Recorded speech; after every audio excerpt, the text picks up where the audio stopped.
obrigada pelas gentis palavras.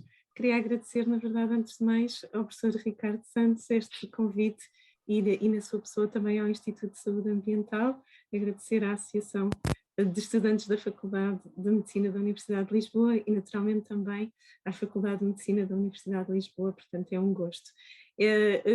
Quando do convite a minha resposta foi pronta, imediata, no sentido desta iniciativa, porque ela comunga algo que para mim tem sido muito caro na investigação que tenho dedicado, quer a tese de mestrado, quer a tese de doutoramento, já são sobre direito da saúde e, portanto, é uma visão que tenho comungado há longos anos de que nesta área a nossa visão tem que ser uma visão interdisciplinar. As experiências e os projetos em conjunto com outras escolas da Universidade de Lisboa são, por isso, para mim, um repto sempre ao qual eu respondo de imediato, porque traduzem o modo como entendo que nesta área deve ser feita ciência e, portanto, a minha declaração já de disponibilidade para outras iniciativas que entendam por pertinentes. Tenho também já colaborado com a Faculdade de Medicina noutras iniciativas, noutros cursos e, portanto, é também um gosto retomar estes trabalhos. Por último, duas notas que também me permitiram, do ponto de vista prático, compreender bem as diferentes necessidades e aquilo que pode estar em causa.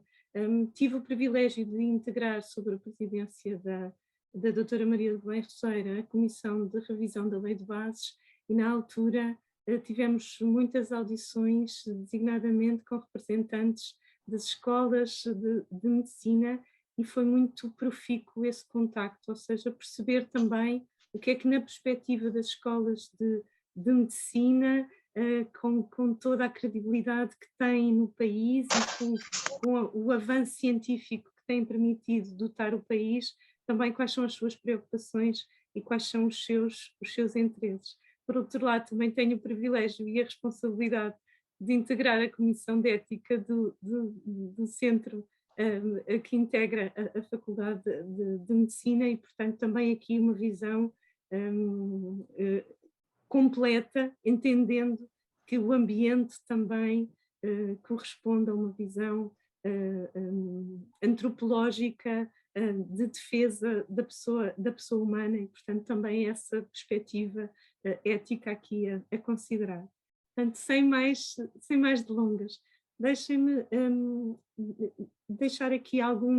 permitam-me deixar aqui algumas considerações que me pareceram necessárias em termos de enquadramento e depois avançarmos para questões mais concretas, sem prejuízo desta apresentação, sempre que entendam, no final, entenderem pertinente colocarem aqui algumas questões, toda a disponibilidade para essa resposta. Portanto, alguns elementos de enquadramento, depois olharmos para o direito à proteção da saúde e para o direito à proteção ambiental e olharmos de seguida algumas propostas de atuação mais em concreto.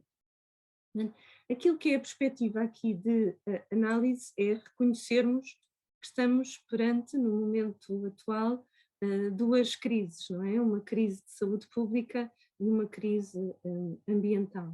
Conhecemos já, e o Instituto tem sido também pioneiro nessa afirmação, no ambiente como uma determinante da saúde, e a pressão aqui que as questões ambientais também podem causar nos sistemas de saúde. Por outro lado, paradoxalmente, aqueles que pretendem proteger a saúde constituem também uma causa de pressão para os sistemas de saúde em matéria, ou melhor, os sistemas de saúde constituem também uma pressão, uma causa de pressão em matéria ambiental, são também eles próprios um fator de poluição, pelo seu número, pelo seu funcionamento, pelos consumos energéticos que realizam, pelos resíduos que produzem e, portanto, causam também aqui uma pressão ambiental relevante. Como é que se pode fazer face a essa pressão?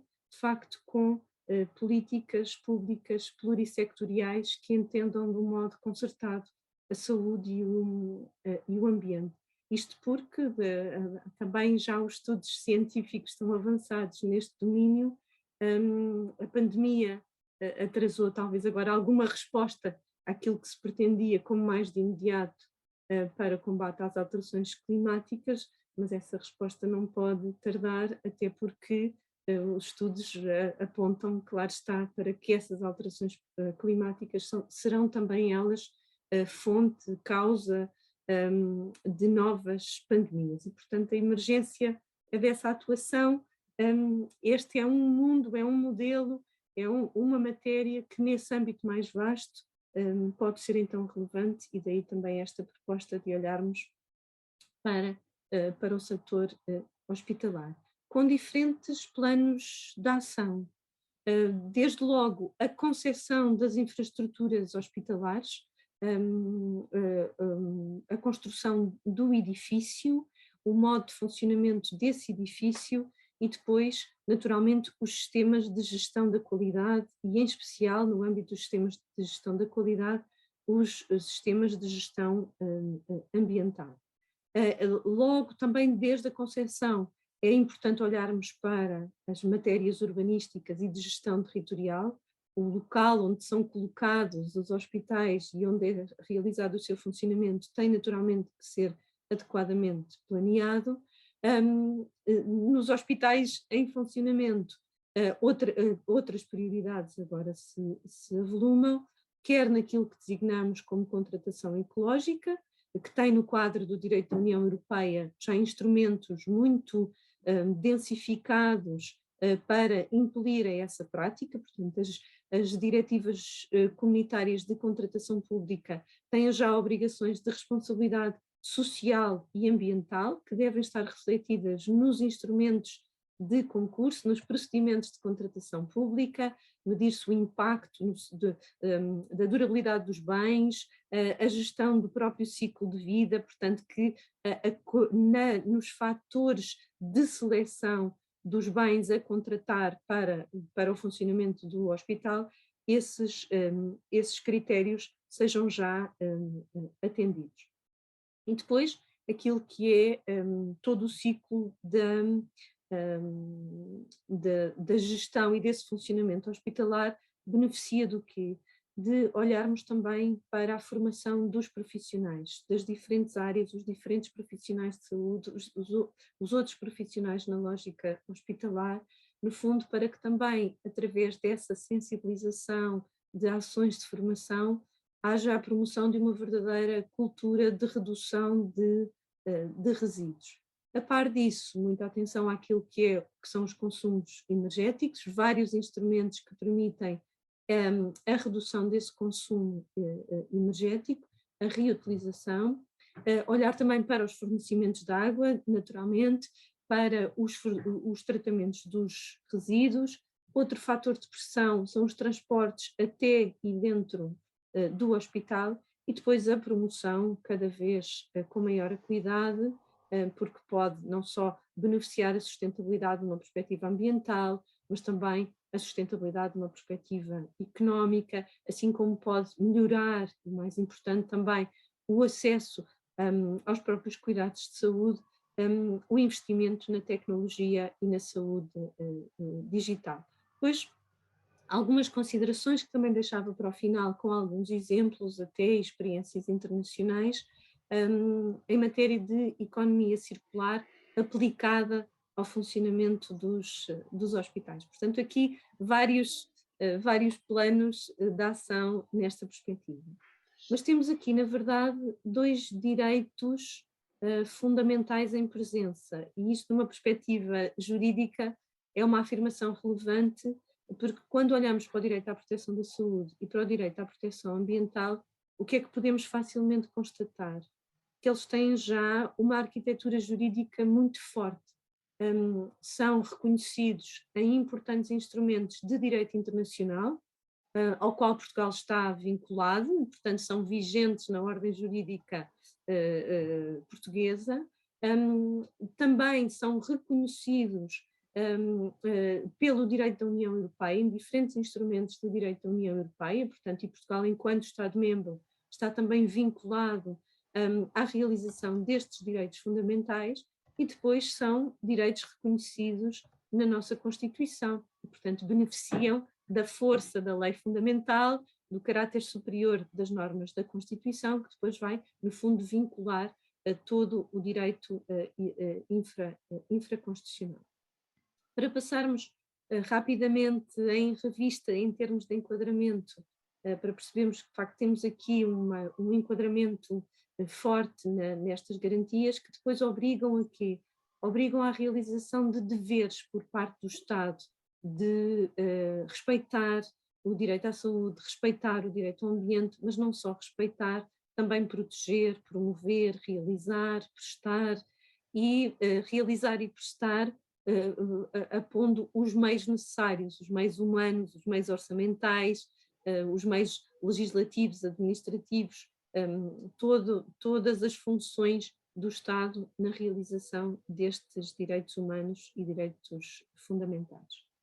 Esta matéria torna também muito claro aquilo que é uma afirmação cara à perspectiva da proteção internacional da pessoa humana, que é a indivisibilidade dos direitos humanos, ou seja, de nada serve nós investirmos num sistema de saúde, tratarmos o indivíduo e depois devolvê-lo a um ambiente que não é um ambiente sadio, portanto, em que vai haver nova incidência de doença. Portanto, é muito clara a interpenetração entre a saúde e o ambiente e está reconhecido nos textos de direito internacional, direito da União Europeia, na nossa Constituição, como o ambiente é uma verdadeira determinante da saúde, não é? Como afeta a montante aquilo que pode ser o estado de saúde individual e o estado de saúde da população. Portanto, esta é uma matéria que torna muito fácil uma ideia de indivisibilidade dos direitos humanos e aquilo que chamamos uma dogmática unitária dos direitos fundamentais. Isto vai significar a necessidade de atender à saúde em todas as políticas, assim como atender ao ambiente em todas as políticas, sejam em políticas de ordenamento do território, de urbanismo, de trabalho, de realização do trabalho, económicas, habitacionais, portanto, em todas as políticas é necessário, de facto, fazer essa avaliação de impacto em saúde e a avaliação de impacto também no ambiente. O nosso enquadramento constitucional, portanto, a Constituição da República Portuguesa de 1976, consagra o direito fundamental à saúde, como a afirmação de que todos têm direito à proteção da saúde, e depois também um direito-dever, não é? Dever de contribuir para a sua defesa e para a sua promoção. E depois o preceito constitucional de realização do direito à proteção da saúde é logo também um direito a prestações públicas a cargo do Estado, ou seja, gera uma incumbência para o próprio Estado. E há aqui uma distinção muito relevante, portanto, para compreendermos que são várias as políticas na proteção do direito à saúde, a garantia constitucional de que esse direito à proteção da saúde seja realizado através de um Serviço Nacional de Saúde, não é universal, geral e tendencialmente gratuito, mas depois uma norma de promoção da saúde, em que consagra efetivamente a importância das determinantes e no reconhecimento da importância das determinantes estão naturalmente a criação das adequadas condições ambientais, de modo a que não haja esse perigo também para a saúde. Depois temos toda a consagração deste direito na perspectiva constitucional e é importante que quando olhamos para o direito da saúde, isto numa visão ainda mais abrangente, para depois compreendermos como é que a lógica dos hospitais verdes se insere neste domínio, quando olhamos para a saúde, naturalmente olhamos para outros direitos fundamentais, o direito à vida, o direito à integridade física, o direito à própria identidade, ao desenvolvimento da personalidade, e portanto há aqui uma incumbência a cargo do Estado e em que são reconhecidas essas determinantes em saúde e na promoção da saúde, onde o ambiente se situa, naturalmente. E depois algo que também é muito caro à defesa do direito à proteção da saúde e à defesa do direito à proteção do ambiente, que é a educação e a literacia aqui para respeito destes direitos.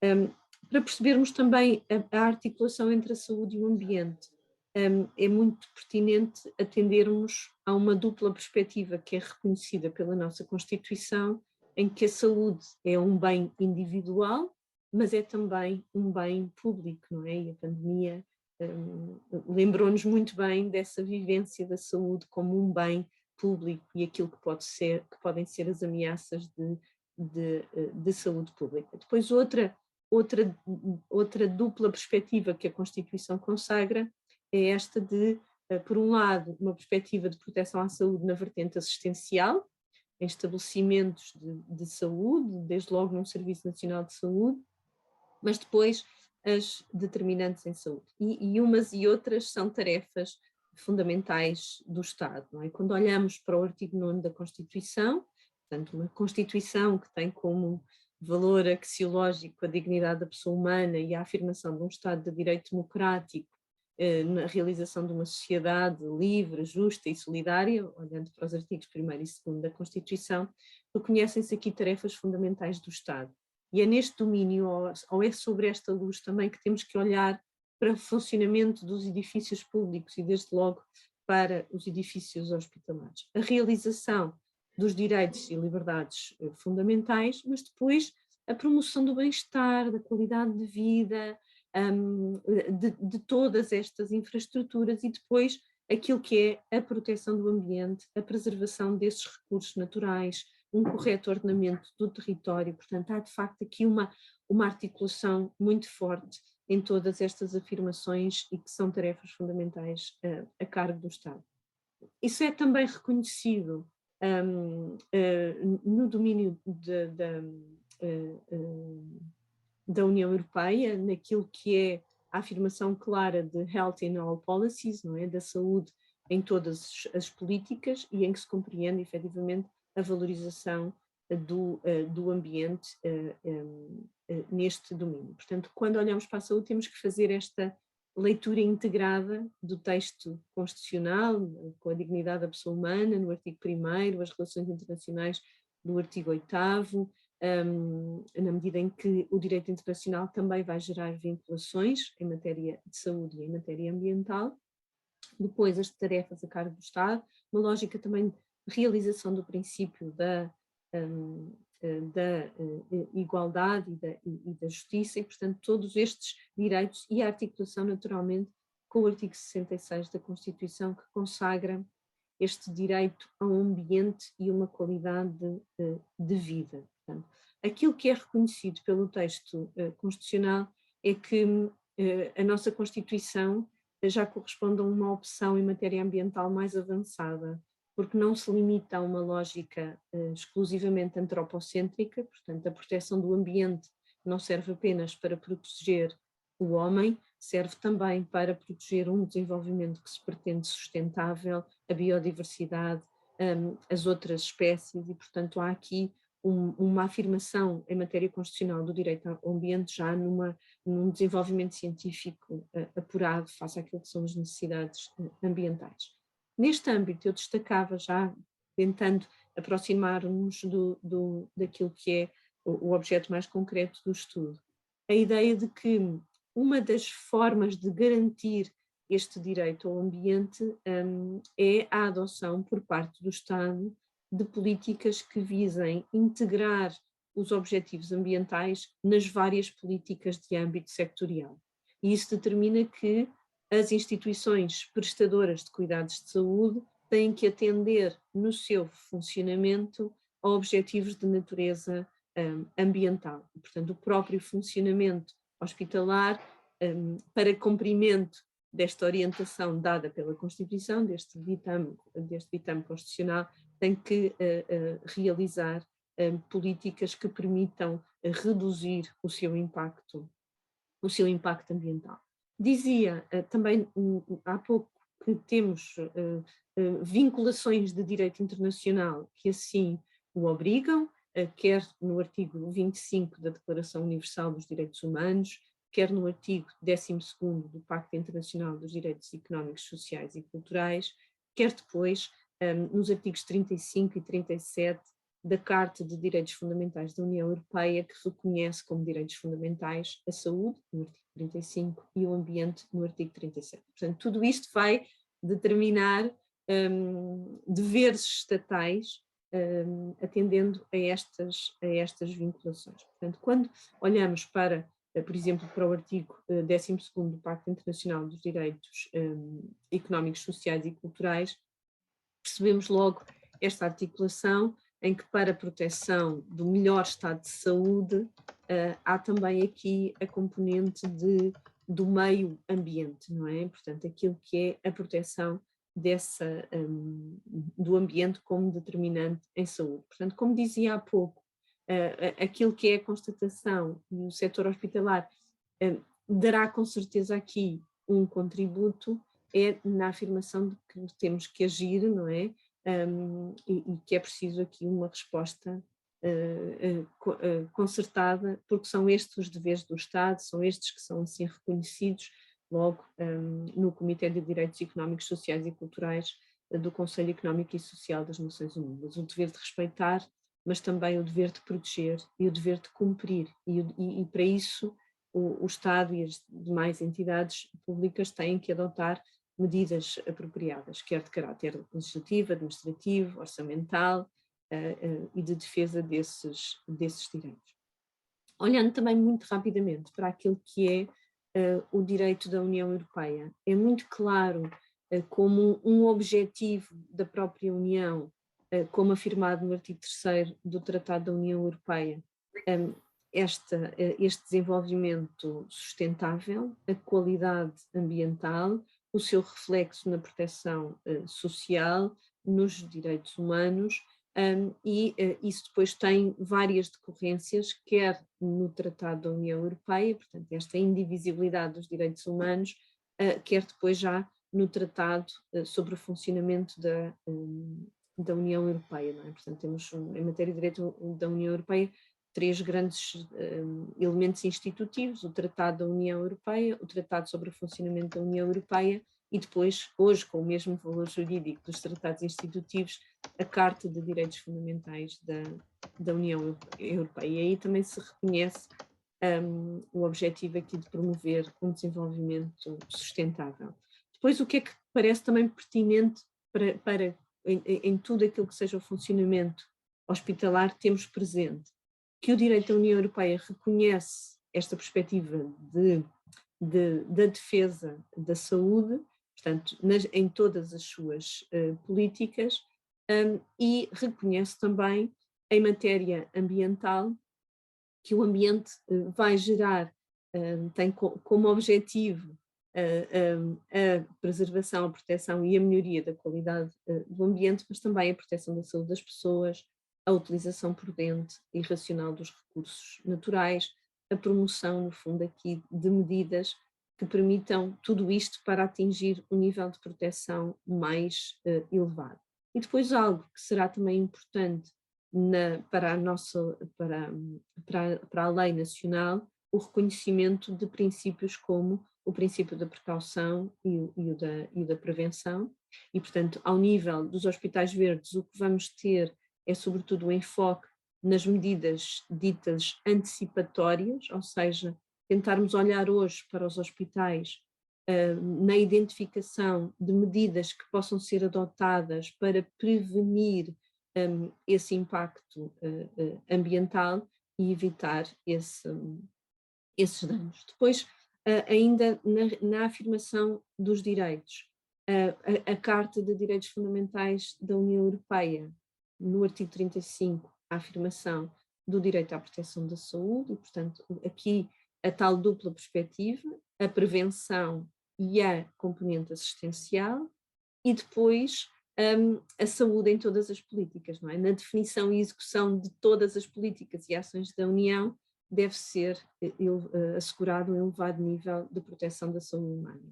Também em matéria ambiental, no artigo 37, o tal elevado nível de proteção do ambiente e melhoria da sua qualidade, e depois o princípio, naturalmente, do desenvolvimento sustentável. Portanto, eu penso que este enquadramento permite, desde logo, fazer esta afirmação: a saúde em todas as políticas, o ambiente em todas as políticas, e a importância das políticas plurisetoriais.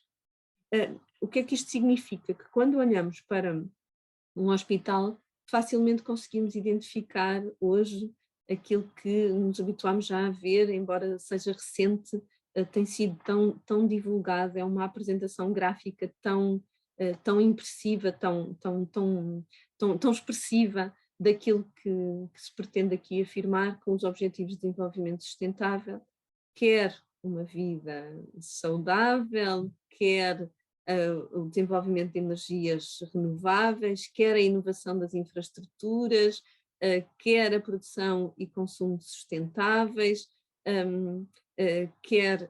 portanto, todos estes domínios obrigam a reconhecer o quê? Aquilo que é depois tratado no Objetivo 17 como as parcerias para o desenvolvimento, ou seja, adotarmos cada vez mais políticas públicas plurisetoriais que possam realizar vários destes objetivos em simultâneo. Isso tornou-se também claro agora quando tivemos a tão recente Cimeira do Clima, em que no âmbito da própria Cimeira foi depois realizada esta conferência, reconhecendo a importância de olharmos para a saúde e para as alterações climáticas em simultâneo. Não é? E aqui tornou-se já muito claro aquilo que é a expressão do que procuramos tratar com o tema dos hospitais verdes, portanto adotarmos hospitais que possam, sistemas de saúde que possam ser mais resilientes, mas também que procurem na proteção da saúde uma redução do seu impacto ambiental. Só isso também permitirá cumprir aqui aquilo que são os objetivos do próprio Acordo de Paris e, portanto, reduzir aqui esse impacto e termos ambientes de saúde que sejam simultaneamente geradores em cada vez menor expressão dessa poluição. Portanto, implica aqui uma reforma, uma transformação no modo como olhamos para o setor da saúde e, em especial, para o funcionamento de uma infraestrutura hospitalar. E, portanto, aqui várias iniciativas. Eu depois vou remeter à apresentação, naturalmente, para aqueles que estejam interessados, e todos os links que aqui estão apresentados são links que estão ativos para, havendo interesse, poder ser feito esse desenvolvimento. Portanto, a União Europeia tem sido muito clara nesta agenda estratégica no reconhecimento da ligação inscindível entre biodiversidade e saúde humana. Isso, aliás, foi claro depois afirmado aqui na lógica das três presidências, construir infraestruturas mais resilientes, portanto, no setor da saúde, e também, com isso, gerar o tal cada vez menor impacto. Isso leva-nos à afirmação também hoje do Pacto Ecológico Europeu. Uma das metas do Pacto Ecológico Europeu é a adaptação dos próprios edifícios para aquilo que aqui nos importa, e são estabelecidas metas que obrigam à renovação das infraestruturas, neste caso dos edifícios públicos, e uma redução do consumo da energia. E, portanto, há aqui o envolvimento de todos os Estados-membros nestas metas, e tenho por certo, face ao peso, face ao número, face ao impacto, que a capacidade dos nossos hospitais se adaptarem a estas metas contribuirão decisivamente para o cumprimento ou não das mesmas. Portanto, é uma resposta que se pretende imediata. Depois há aqui também uma perspectiva que é muito relevante, porque todas estas adaptações envolvem investimentos que são investimentos muitas vezes avultados, e, portanto, há aqui a afirmação por parte da Comissão Europeia deste novo Fundo Social para a Ação Climática e, portanto, os financiamentos que daqui podem decorrer para cumprimento destas metas. Já pensando numa lógica hospitalar, estes três objetivos têm uma enorme acuidade, não é? Naquilo que é o funcionamento do hospital, utilizarmos sistemas energéticos, inovações tecnológicas que sejam menos poluentes, escolhermos produtos que tenham uma maior durabilidade, ou que possam até ser reutilizados, reparados, ou pelo menos reciclados, e termos então os tais edifícios que sejam renovados e energeticamente, mais eficientes. Portanto, quando se olha para o Pacto Ecológico Europeu, efetivamente um dos destaques que esta comunicação da Comissão, muito recente, vem destacar é exatamente a importância da renovação, não só dos hospitais, mas também das escolas, não é? São infraestruturas públicas, pelo seu número, que também tem aqui um impacto relevante, não é? E aqui os montantes que permitem de poupança, se essa eficiência for melhorada, são muito relevantes, e aquilo que forem essas poupanças podem ser canalizadas para mais investimentos naquilo que é relevante, não é?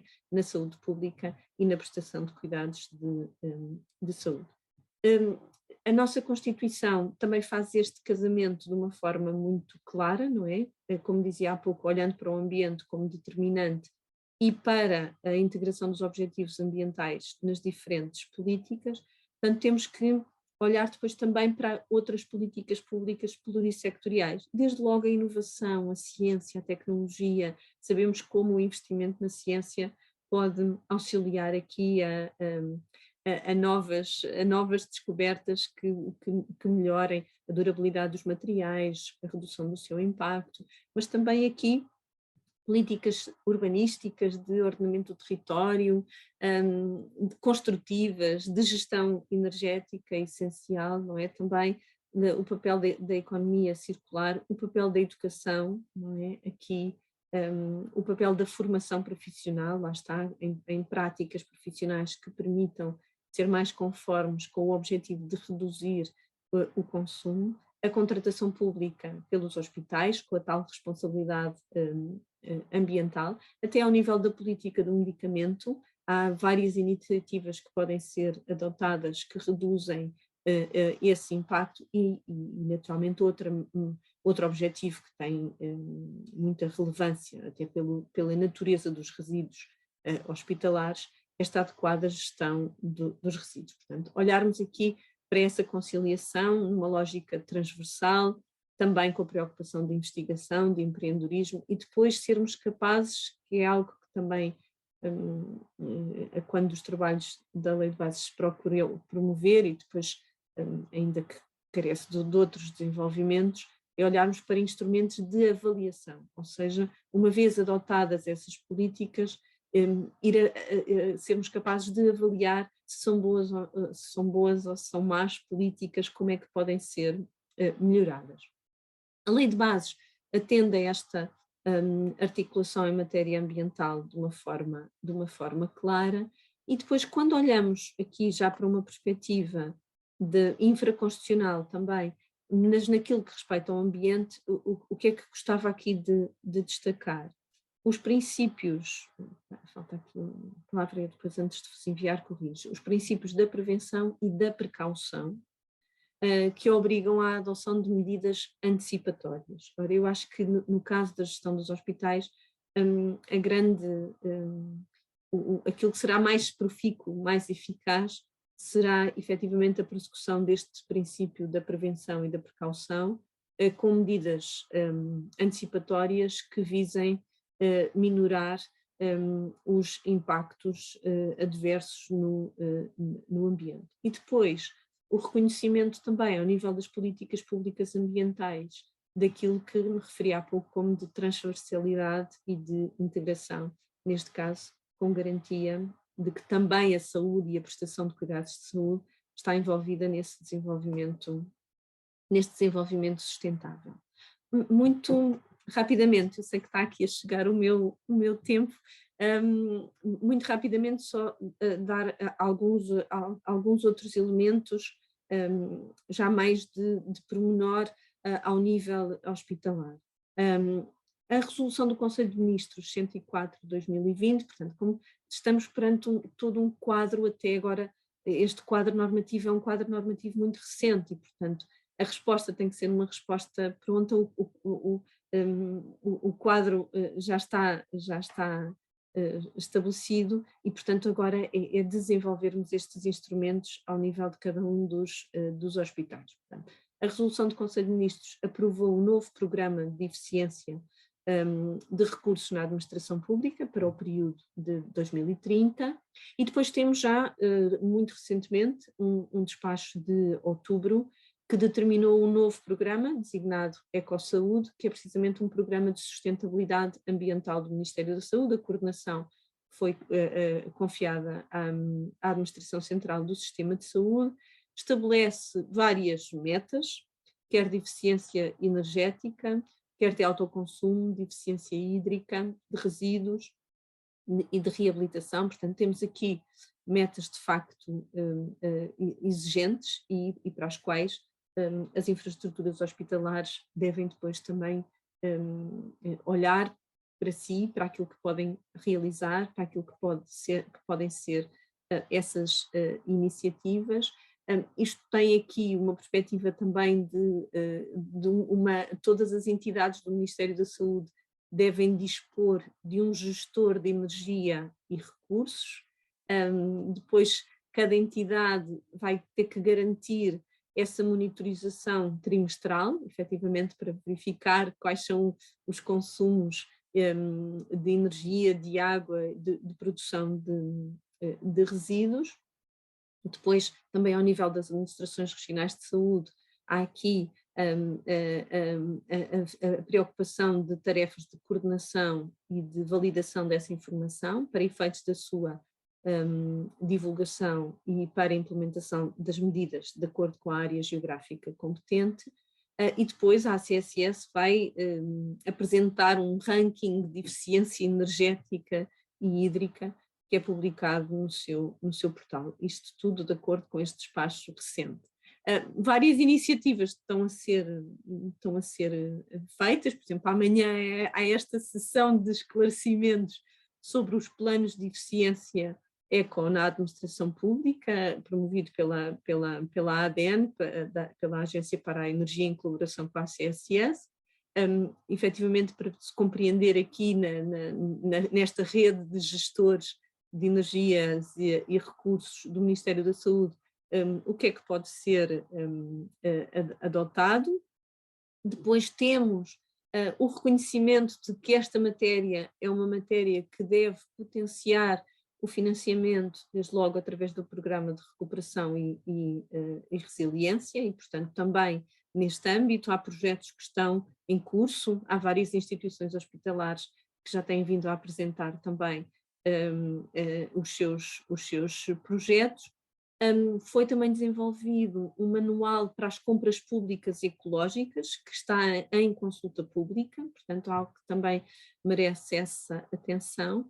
O próprio Centro Hospitalar Universitário de Lisboa Norte tem vários projetos já com sucesso na redução dos consumos energéticos, várias iniciativas em curso que devem ser apoiadas, e depois aqui deixo-vos outros links no âmbito daquilo que é a divulgação que a ADEM tem feito no quadro desta ECO da administração pública, de várias experiências hospitalares de sucesso, em diferentes domínios, quer da energia, quer dos equipamentos, quer dos circuitos, portanto, várias experiências que merecem essa atenção.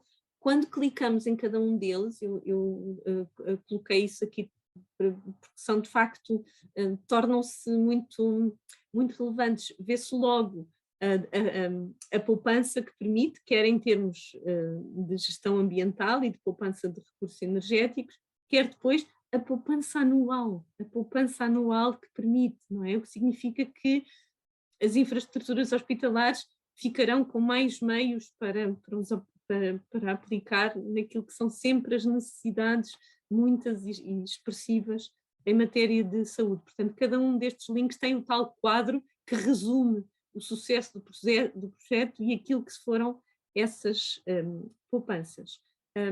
Para terminar, alguns exemplos que foram trazidos numa conferência que promovemos em novembro, precisamente pelo Instituto de Ciências Jurídico-Políticas e pelo Centro de Investigação de Direito Público, em que eu fui uma das coordenadoras, e a outra das coordenadoras, a professora Heloísa Oliveira, que tem tido um grande desenvolvimento na sua investigação em matéria de economia circular, deixou aqui vários exemplos que eu, com a sua autorização, vos trago também, da conjugação dos tais diferentes objetivos de desenvolvimento sustentável e que permitem, no quadro hospitalar, através de conceitos de economia circular, gerar poupanças muito relevantes, não é? Aqui, esta é uma experiência muito interessante, em que as diferentes instituições hospitalares estão organizadas e que permitem aqui uma alocação dos meios melhor e, portanto, usarem economicamente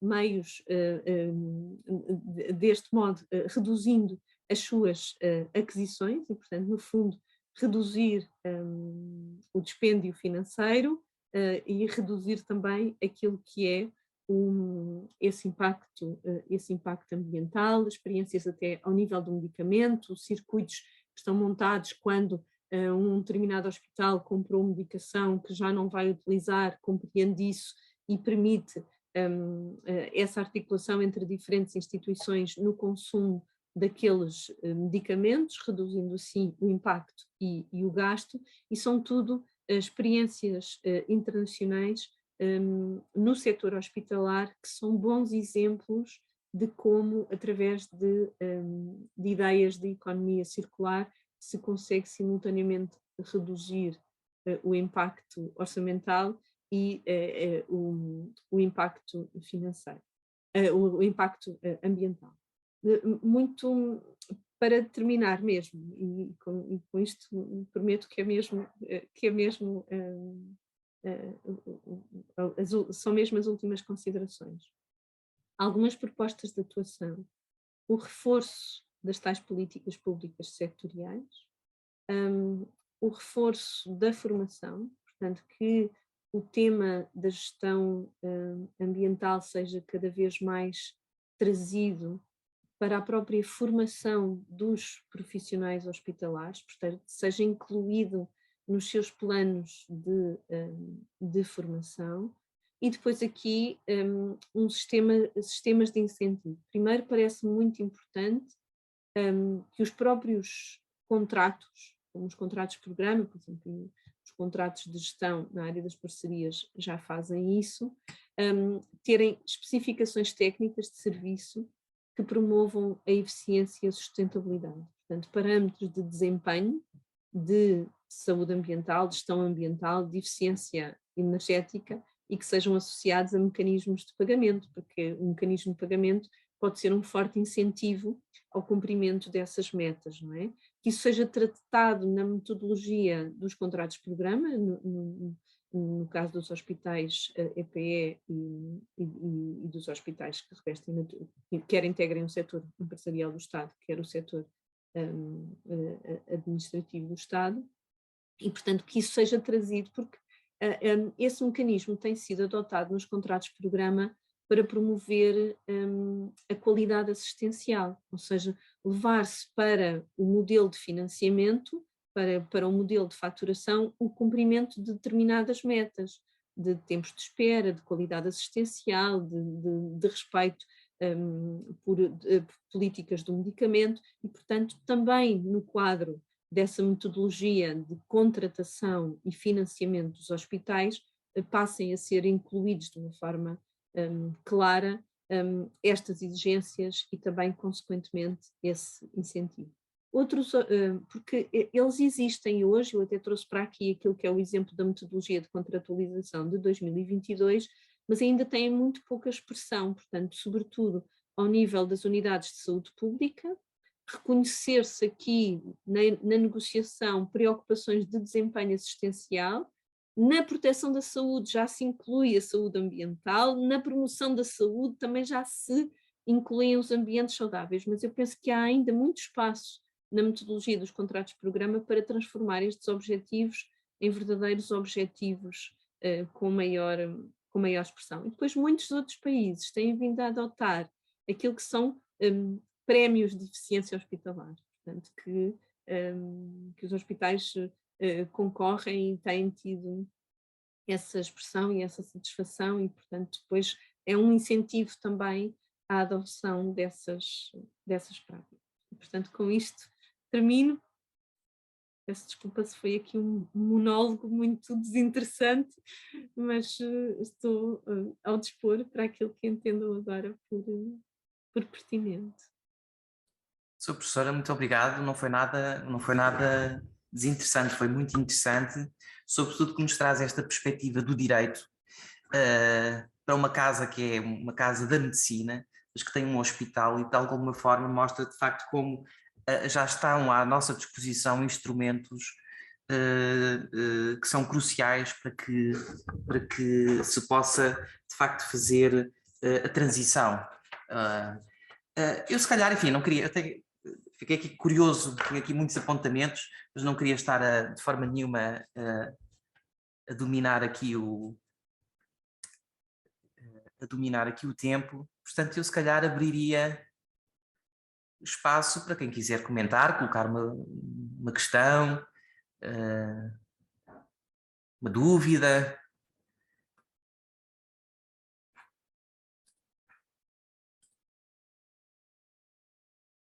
Não? Maria, como futura médica, não como gestora hospitalar, nunca se sabe, não é? Mas... Acho que não como gestora hospitalar, mas realmente nunca se sabe. Se calhar se calhar o Ricardo, não sei se tem alguma dúvida, pô-las primeiro, porque talvez sejam coisas que também me perguntei, mas primeiro dizer que não foi de todo desinteressante, nisso concordamos sem dúvida, e agradecer outra vez por toda a explicação. Bom, precisamos aqui de um quebra-gelo. Bom, professora Cláudia, eu fiquei muito curioso, de facto, aqui... Fiquei muito curioso em vários aspectos. O primeiro, e fala-se muito sobre o ambiente, o articulado, todas as normas, enfim, tudo aquilo o roteiro que nos fez pela legislação, tanto nacional como internacional, fala-se sobre o ambiente, mas eu não sei se sobretudo porque aqui no Instituto de Saúde Ambiental temos um conceito de ambiente ligeiramente diferente daquilo que é o conceito habitual. Mas eu perguntaria o que é que, quando aparece a palavra ambiente, o que é que se entende por ambiente? Há uma definição prévia do que se entende por ambiente?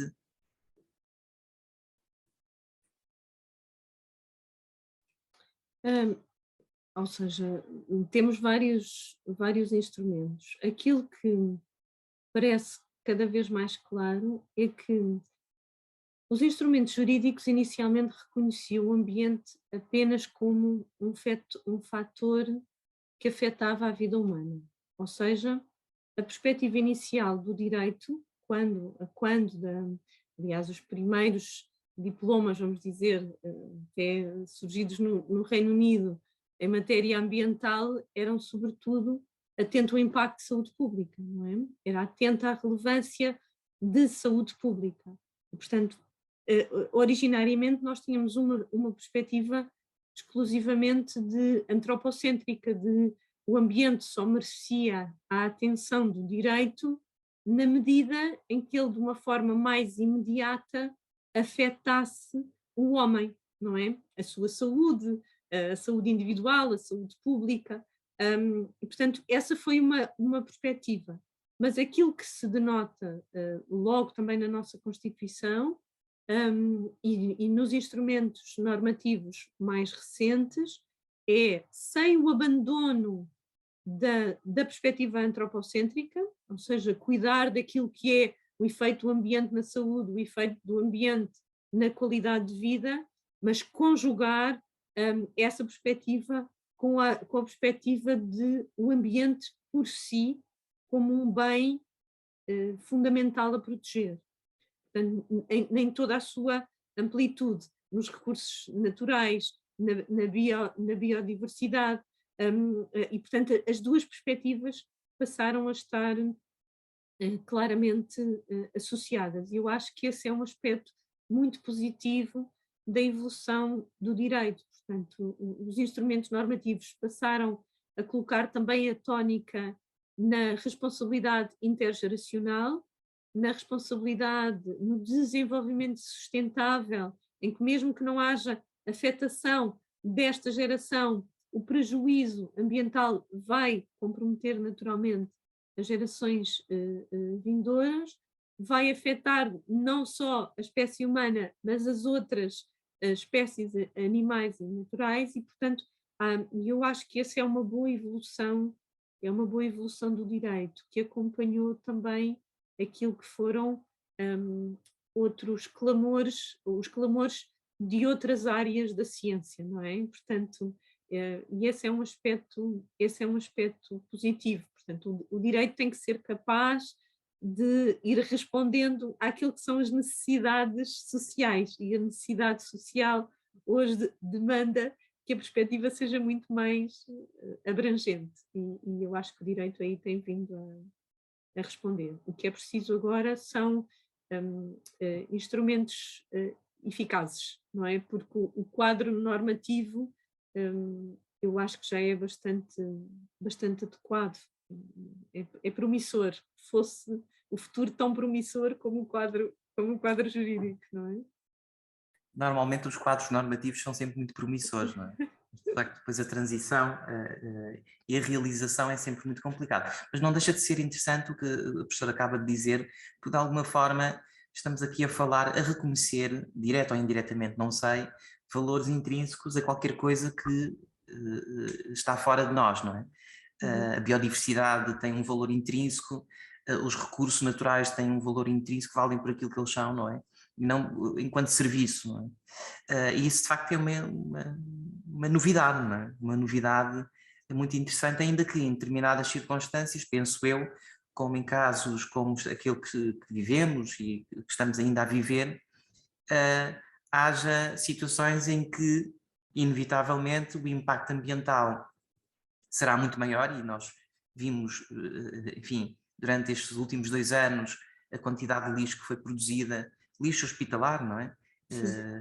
E de facto há situações em que há um conflito de valores, em que de facto, neste caso o valor da saúde pública se sobrepõe a outros valores.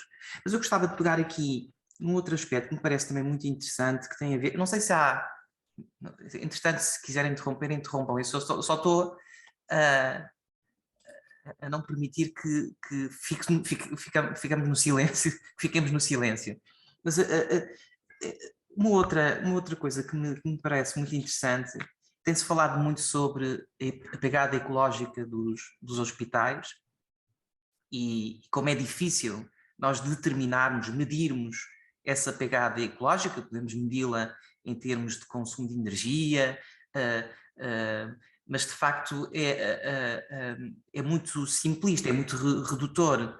Poderíamos pensar em termos de inputs e outputs, podemos complexificar toda esta avaliação, toda esta medição, não apenas com aquilo que acontece no hospital, mas também aquilo que são os impactos secundários, ou seja, os impactos das pessoas que se deslocam até ao hospital, que regressam a casa vindos do hospital, todos aqueles serviços que estão associados, toda a logística que se desloca para manter um hospital em funcionamento, e de facto isso é muito difícil, é muito complexo fazer essa avaliação.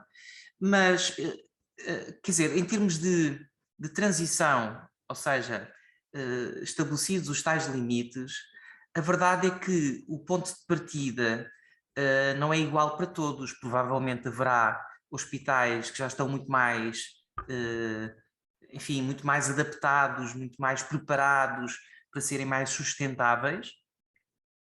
Há outros que eventualmente ainda estão muito atrasados. E, portanto, aquilo que me parece, eu não sei, posso estar enganado, pode ser eu pedi-lhe a sua ajuda para me desfazer esta dúvida. O que me parece é que os objetivos são idênticos independentemente do ponto de partida. E se, em alguns casos, em termos de esforço, e em termos de apoio, em termos de de alocação de meios, para uns é preciso muito mais, para outros é preciso muito menos. Isto é verdade? Ou seja, independentemente do ponto de partida, os objetivos são os mesmos? Eu acho que... Em termos de redução, em termos de aqueles objetivos percentuais?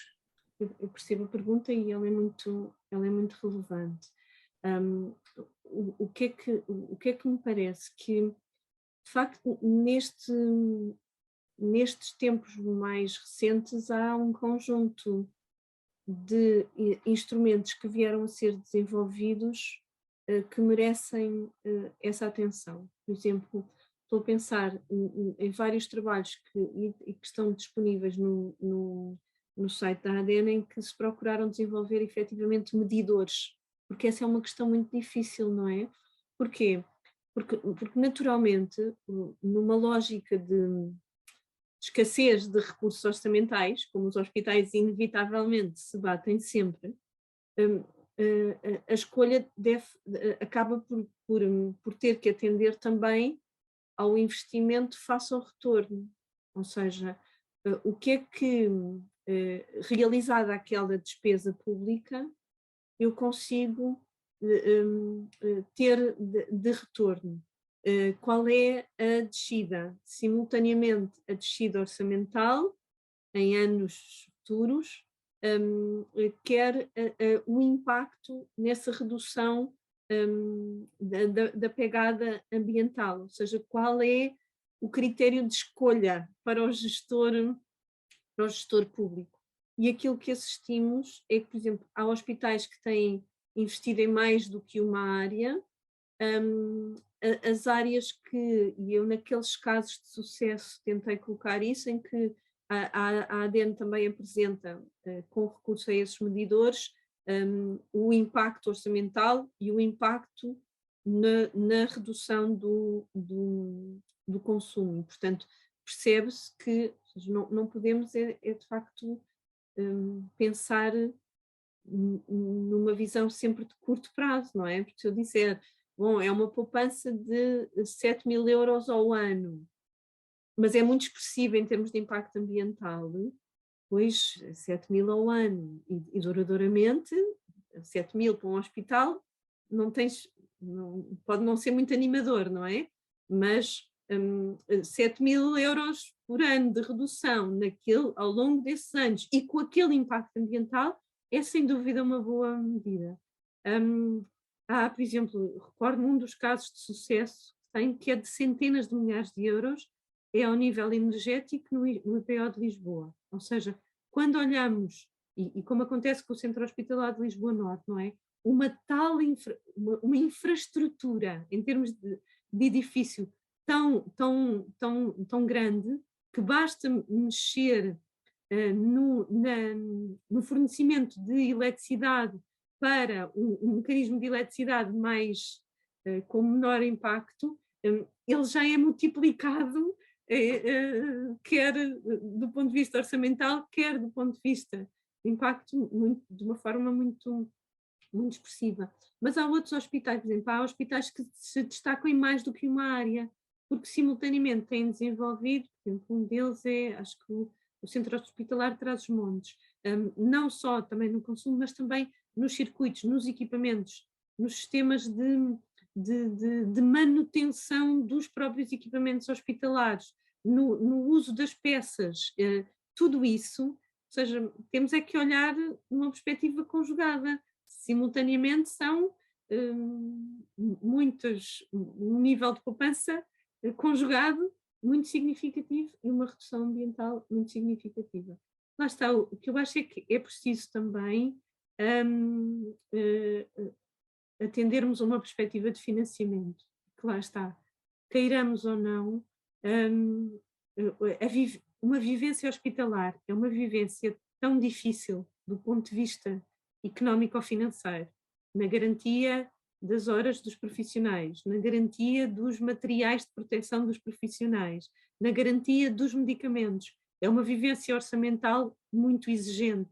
E o que não pode suceder é que este compromisso orçamental fique continua a ser adiado, quando ele até é bastante compensador e permite alocar receita para outras despesas mais importantes nesse funcionamento hospitalar, não haver esse investimento que vai compensar largamente a médio e longo prazo, quer em sustentabilidade financeira, quer em sustentabilidade ambiental, por não haver investimento. Daí esta perspectiva de não só olharmos para aquilo que é o Pacto Ecológico Europeu e aquilo que pode ser o financiamento europeu nestas áreas, portanto, muita atenção aos diferentes programas de financiamento que as candidaturas estão abertas e que penso que continuarão neste âmbito e face àquilo que é o compromisso do Pacto Ecológico Europeu a estar disponíveis para os Estados-membros se candidatarem, e depois a proposta para o Ministério da Saúde de, através da metodologia disponível pela ACSS, passar a entrar, por exemplo, há políticas públicas de saúde, designadamente na assistência medicamentosa, com ganhos de saúde pública muito relevantes, que beneficiaram de programas introduzidos nos contratos-programa, no modo como se contrata, como se financia a prestação. Portanto, o modo de financiamento da prestação é um indutor da qualidade assistencial. Ora, ele também pode ser, então, um indutor de uma melhor gestão ambiental dos hospitais, com reflexo no ambiente, na saúde pública, na melhor prestação de cuidados. Portanto, eu penso que são duas áreas que devemos estar atentos, não é? Porque nós podemos ter a melhor das perspectivas, como eu sei que comungamos delas, e ao fim do dia temos sempre um constrangimento orçamental, não é? Portanto, como é que lhe fazemos face é também uma prioridade, é também, tem que ser trazido para a agenda, senão não resulta. Agora há aqui muito trabalho, eu penso, de empreendedorismo, de inovação, por isso é que eu acho que esta perspectiva plurissectorial é muito relevante, e nós vimos como a ciência respondeu agora à Covid, como o envolvimento dos institutos, das faculdades, da ciência, teve numa resposta pronta a uma crise sanitária. E eu acho que esse empreendedorismo, essa inovação, convocar os saberes da ciência também para esta crise, que é uma crise ambiental, é também algo que devemos estar atentos. Portanto, mais apoio também em termos orçamentais àquilo que é o desenvolvimento científico na área do ambiente. Muito bem. Ao fim e ao cabo, olhar para os hospitais como também ecossistemas, não é? Que estão interligados com outros ecossistemas, o ecossistema da inovação, o ecossistema do conhecimento e por aí fora, não é?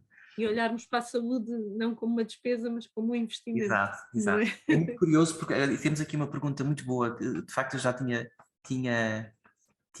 estava justamente a pensar nela, da Ana Luísa Soares, que pergunta, no fim do dia, como sensibilizar os conselhos de administração para a temática e como podemos aceder aos projetos ambientais dos hospitais em Portugal, porque, enfim, de facto é verdade, todos estes instrumentos jurídicos existem, mas do ponto de vista de quem não está na gestão hospitalar, de quem não toma a decisão, como influenciar, ao fim e ao cabo, a decisão, os círculos de tomada de decisão, porque de facto eles às vezes parecem-nos ser muito pouco, como é que eu ia dizer isto, muito pouco racionais. E eu dou um exemplo muito prático. Eu estou aqui, não estou no edifício hospitalar, estou no edifício Egas Muniz, que fica atrás do Hospital Santa Maria, e recentemente foram trocadas as lâmpadas dos corredores para lâmpadas LED. E o que é verdade, é muito mais económico. Eu parto do princípio que seja muito mais económico, mas isto parece um estádio de futebol. Portanto, nós não precisávamos de tantas lâmpadas acesas. Se calhar precisávamos era de investir no facto das casas de banho ligarem e desligarem as luzes automaticamente. Nós temos aqui um estacionamento repleto de painéis solares que escondem os carros, dão sombra aos carros que estão por baixo, mas há muito esta ideia não de reduzir, e aqui a palavra redução parece-me muito importante, não de reduzir, mas de substituir fontes para continuar a gastar o mesmo, ou então mais, não é? Com a consciência tranquila de que é uma fonte de energia renovável e por aí fora. Mas, enfim, esta pergunta de facto é muito boa. Como, no final do dia, como sensibilizar os círculos de tomada de decisão? Ele consta da apresentação, mas eu vou colocar aqui estes casos os casos de sucesso. E se olharmos, eu não sei se vale a pena olhar para eles com cuidado. Eu não sei se partilhando aqui conseguem visualizar. Pronto, em diferentes áreas, na iluminação, nos sistemas de energias renováveis, noutros projetos integrados, por exemplo, eu não sei se eu clicar aqui, penso que talvez consegue-se seguir, não é? Por exemplo, o caso do IPO, o nível da poupança é muito relevante. Portanto, temos aqui um modelo de financiamento, aquilo que é alcançado, e depois, quando se descarrega a ficha do caso de sucesso, nós percebemos o investimento, a redução, a produção e a redução dos custos energéticos.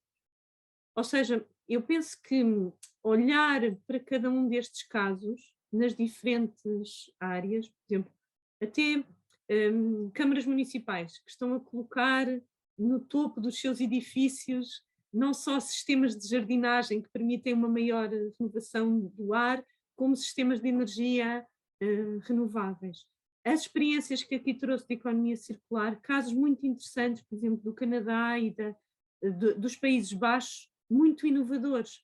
Nós, no sentido da partilha, da partilha. Agora, isto implica também, se for necessário rever os instrumentos de contratação, porque cada hospital está muito centrado naquilo que é a sua vida, não é? Naquilo que é a sua gestão.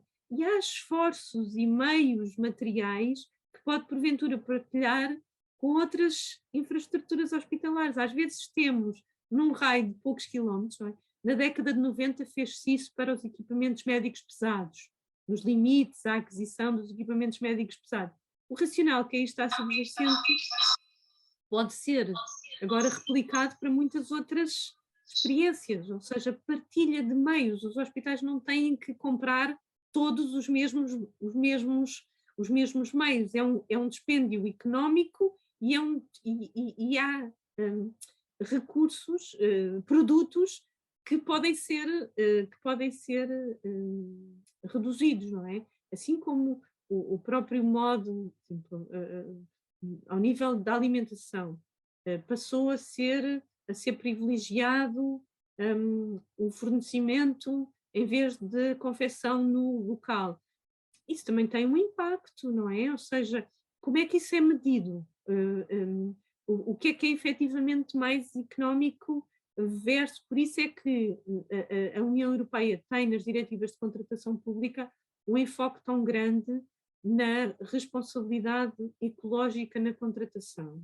Eu posso gastar menos se comprar X, mas se comprar Y com um ciclo de vida mais alargado, eu não só estou a reduzir esse consumo, como a médio prazo estou a reduzir também o investimento em saúde. E, portanto, isso tem que ser traduzido em termos de contratação e de aprovisionamento nas escolhas corretas em termos de caderno de encargos, em termos de especificações técnicas a contratar. Olharmos para a durabilidade dos materiais, o chão que é colocado, os materiais que são colocados, os produtos. Isto, nós como, numa lógica como consumidores, também fazemos a diferença, não é? Se todos os consumidores decidirem que não compram fruta em produtos plastificados, isso vai chamar a atenção dos distribuidores, não é?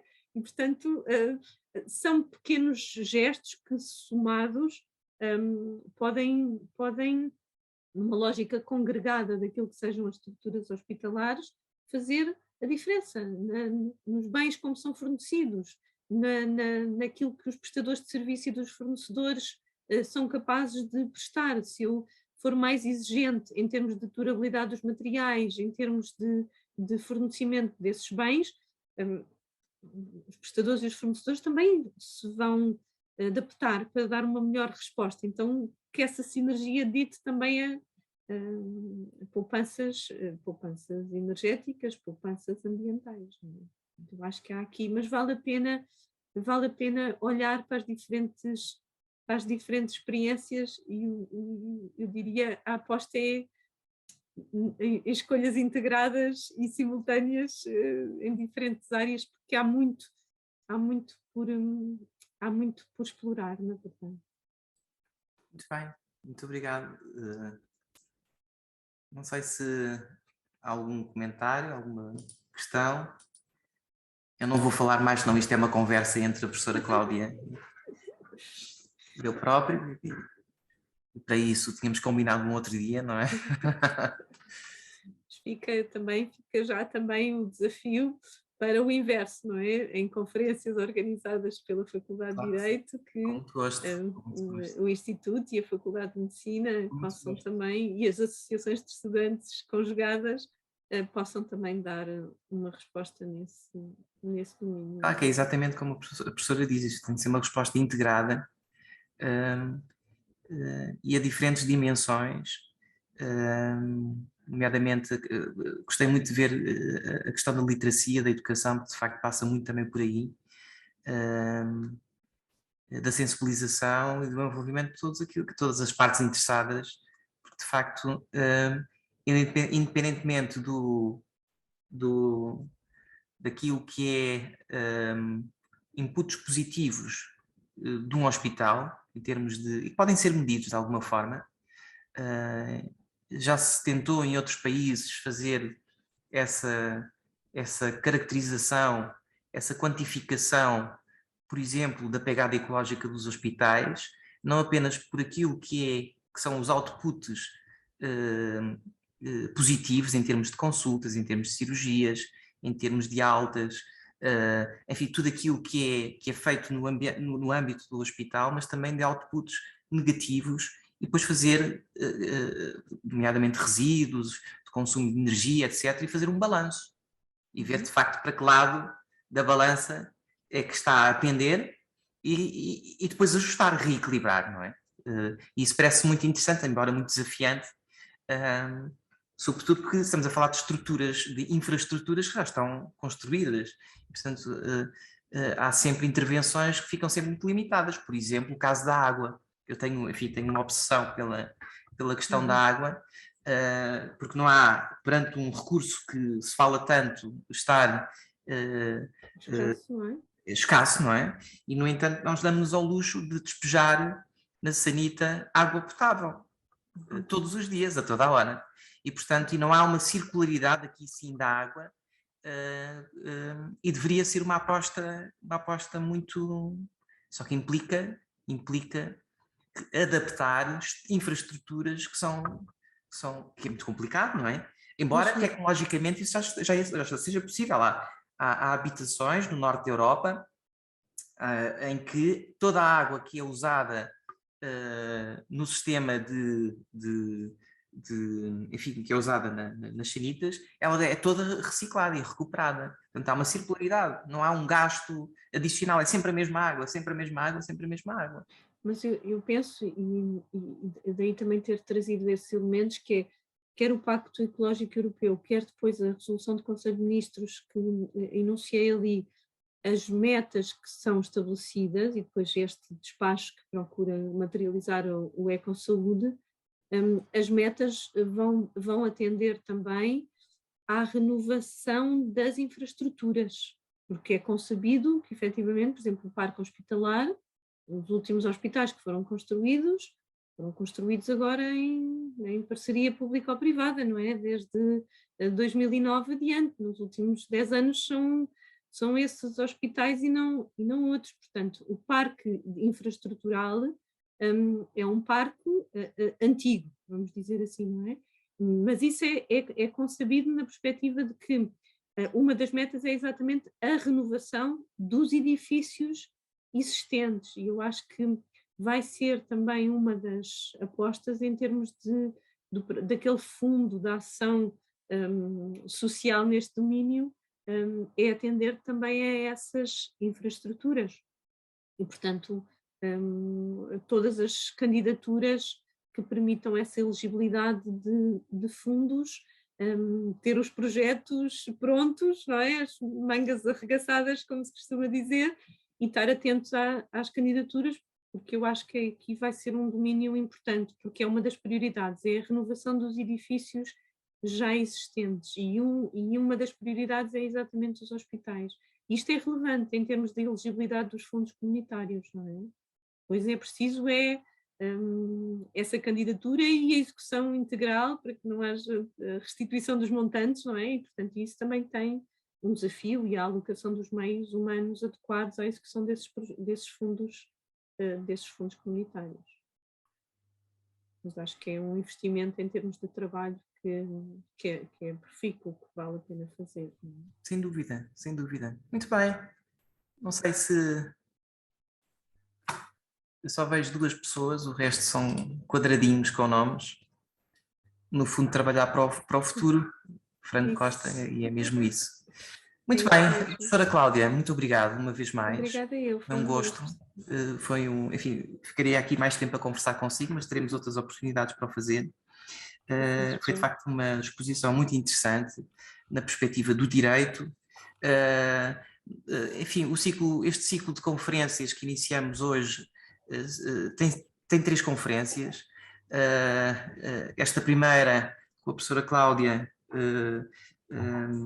sobre a sustentabilidade dos hospitais, o direito à saúde e o direito ao ambiente, inaugura o ciclo que dedicamos à sustentabilidade. É este o tema deste ciclo de primavera, sustentabilidade. Vamos ter uma segunda conferência no dia 7 de abril com o professor Filipe Duarte Santos, que nos trará a perspectiva das alterações climáticas,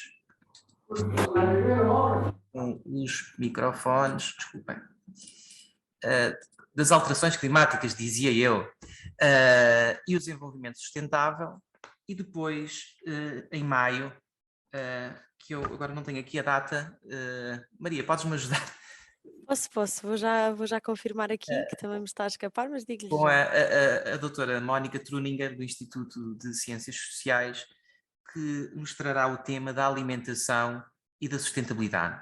Portanto, são temas muito importantes, muito difíceis, não são nada fáceis de resolver, são muito difíceis, mas é de facto discutindo, partilhando, convocando diferentes disciplinas, daí também o facto de termos organizado estas conferências exploratórias é também para explorar outras perspectivas e outros domínios que nos ajudam a fazer um trabalho melhor e, como dizia aqui o nosso participante, trabalhar para um futuro melhor. Maria, é? E agora dizer sim, pronto, a segunda será dia 7 de abril e a terceira dia 11 de maio. 11 de maio, muito bem. Pronto. Bom, E já agora aproveito este momentinho também para deixar um comentário final, até fecha. por causa do comentário que a professora Cláudia fez de iniciativas até na Faculdade de Direito que contem com estudantes de Medicina e vice-versa, dizer que, tal como o Ricardo estava a dizer, esta interdisciplinaridade é muito interessante e nós, lá está, enquanto estudantes de Medicina, este não é o nosso único interesse, há muitas outras áreas que nos interessam e por isso mesmo ouvir uma perspectiva de uma área diferente, de um campo diferente do nosso, é sempre muito inovador e é sempre uma forma de estarmos em contato com realidades que são diferentes daquelas que temos cá no nosso dia-a-dia. Por isso, obrigada novamente à professora Cláudia e ao Ricardo e pronto, tenho a certeza que foi muito interessante para todos os estudantes que representamos. Obrigada. E porque o sentimento é de partilha, vou remeter ao professor Ricardo a apresentação e como tem os tais links ativos, aquilo que vos for útil, por favor. E tenho também os meus contactos se subsistir alguma outra questão, mas ficam com esses elementos também, podem explorar outras vertentes e se o tema é de facto do interesse que possa haver também esse desenvolvimento. E muito obrigada, fico ansiosa por novas iniciativas. Obrigada. Obrigada a todos. Obrigado. Até à próxima. Até à próxima. Obrigada. Obrigado. Obrigada a todos.